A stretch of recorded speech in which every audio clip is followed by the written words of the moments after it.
Однажды высокий и худой молодой человек шагал по острову Куприянова. Это был искатель золота, и, пробравшись вглубь, он увидел вдали крупного волка. Естественно, мужчина перепугался, но потом заметил, что хищник угодил лапой в капкан. Золотоискатель подошел и точно понял, что волк не может двигаться, и так и смотрели друг на друга хищник и человек. Всмотревшись внимательнее, молодой человек понял, что это кормящая мама, значит, волчата где-то недалеко, и не стал долго думать. Он все равно рассматривал вариант, что она может напасть, но оставить ее и детенышей на верную гибель был не в состоянии. И тогда он принялся искать волчат, так как рядом виднелись следы, и, пройдя несколько метров, действительно увидел нору. 4 детенышей сидели и скулили от голода. Вернувшись к волчице, он увидел, что та почуяла запах детенышей и принялась выть. Мужчина предусмотрительно засунул крох в сумку и вытащил их перед матерью. Волчата подползли к ней ближе и принялись жадно кушать.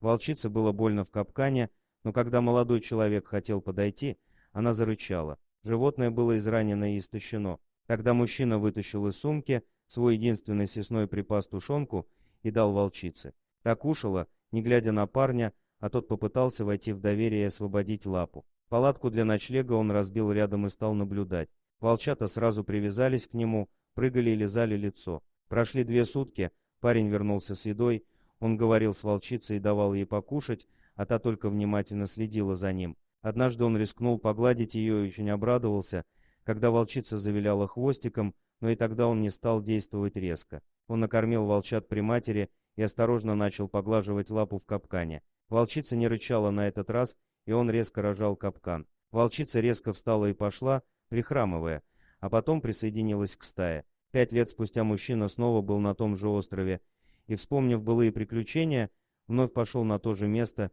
и ему послышался вой и силуэт волка вдали. Это была та самая волчица, и она его узнала, а рядом были 4 взрослых волка, те самые детеныши. Несколько минут они стояли и смотрели друг на друга, и волчица ушла. Больше они не виделись. Дорогие друзья, если вам понравилось видео, поставьте лайк, а также подписывайтесь на канал, где найдете еще много интересного.